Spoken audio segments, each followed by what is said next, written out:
죽은 남편이 매달 돈을 보내온다면 여러분은 믿으시겠습니까? 10년 전 술과 도박으로 집안을 풍비박산 내고 길바닥에서 허망하게 떠난 내 남편 성철 씨. 그 인간 이름이 오늘 아침 제 통장에 떡하니 찍혔습니다. 입금자 김성철, 50만 원. 무려 10년간 매달 15일이면 귀신같이 입금된 이 돈의 정체를 밝히기 위해 저는 오늘 아침 아들의 자취방으로 향했습니다. 주말이고 해서 아들을 만날 수 있겠거니 싶었죠. 가는 내내 저는 속으로 생각했습니다.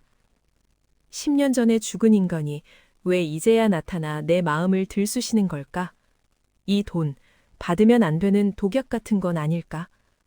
가슴이 미친 듯이 뛰어서 진정이 되지 않았다. 아들놈은 요즘 전화도 잘 안 받고 명절에도 얼굴만 비추고 도망치듯 가버리길래 지 아비 닮아 저러나 싶어 내심 서운했습니다. 그런데 아들의 낡은 빌라 복도에 들어선 순간 코끝을 찌르는 건 향긋한 사람 냄새가 아니라 비릿한 냄새와 지독한 파스 향이었습니다. 비상 열쇠로 문을 열고 들어간 그곳에서 저는 차마 눈뜨고 볼 수 없는 광경을 목격했습니다.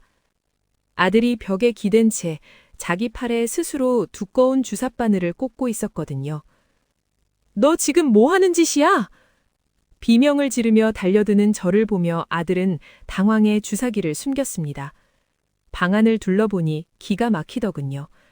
가구 하나 없는 방엔 먹다 남은 음식들과 술병, 그리고 컵라면 용기만 쌓여 있고 세탁기 옆엔 피가 시커멓게 눌어붙은 수건들이 가득했습니다.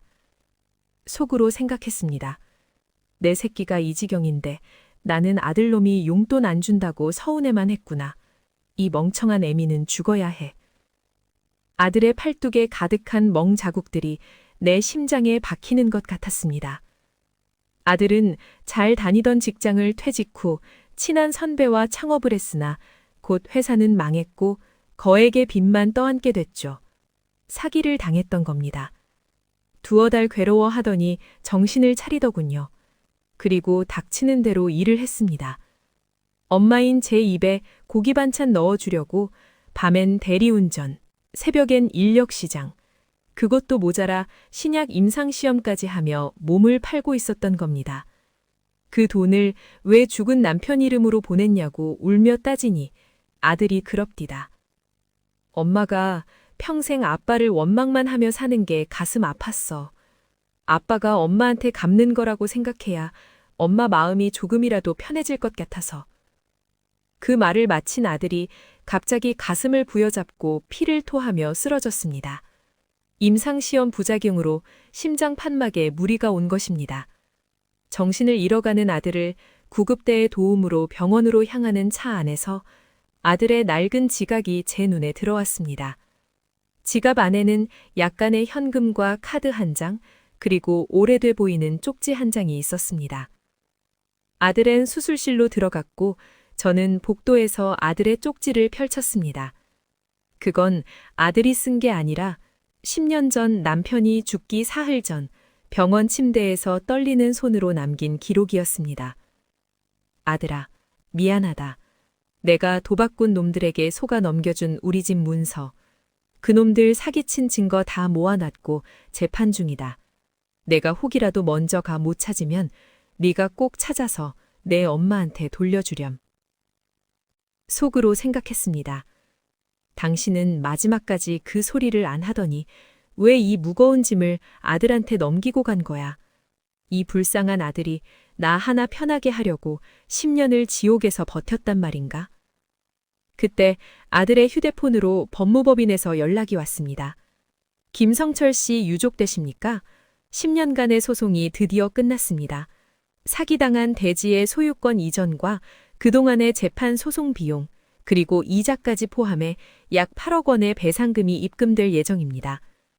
남편이 죽기 전 걸어둔 소송을 아들은 10년 동안 일용직을 전전하며 변호사비를 대며 버텨온 것입니다. 한참 후 수술을 마친 의사가 나왔습니다. 어머님, 환자분 심장이 너무 약해져 있어서 오늘 밤을 넘기느냐가 관건입니다. 저는 병원 바닥에 엎드려 울었습니다. 8억이다 무슨 소용입니까? 내 새끼가 죽는다는데. 지성이면 감천이라 했던가요? 밤새 아들의 손을 잡고 네 아버지가 미안하다고 돈 보내왔다. 그러니 제발 일어나라. 빌고 또 빌었습니다. 새벽녘 아들의 손가락이 미세하게 움직이더니 천천히 눈을 떴습니다. 녀석이 처음 내뱉은 말이 뭔 줄 아십니까? 엄마, 이번 달 아빠 이름으로 입금됐어? 그 말에 저는 아들을 끌어안고 목 놓고 울었습니다. 한 달 뒤 아들은 기적처럼 회복되어 퇴원했습니다. 우리는 그 8억 원으로 남편과 아들이 그토록 지키고 싶었던 마당 넓은 빨간 벽돌집을 구했습니다. 남편과 신혼 때 살던 그 집과 꼭 닮은 집이었죠. 이사하는 날 아들은 남편의 낡은 영정사진을 거실 제일 환한 곳에 걸었습니다. 속으로 생각했습니다. 여보, 당신이 보낸 8억으로 우리 아들 목숨도 구하고 집도 찾았네. 당신 참 못났지만 마지막 약속은 지켰어. 고마워. 정말 고마워. 이제 아들은 일용직 대신 작은 가게를 차렸고 저는 마당에 아들이 좋아하는 상추란 고추를 심습니다. 아침마다 남편 사진 앞에 따뜻한 밥 한 공기 올리며 말하죠. 여보, 보고 있지? 우리 이제 정말 잘 살게. 고마워. 당신의 마지막 약속을 지켜줘서.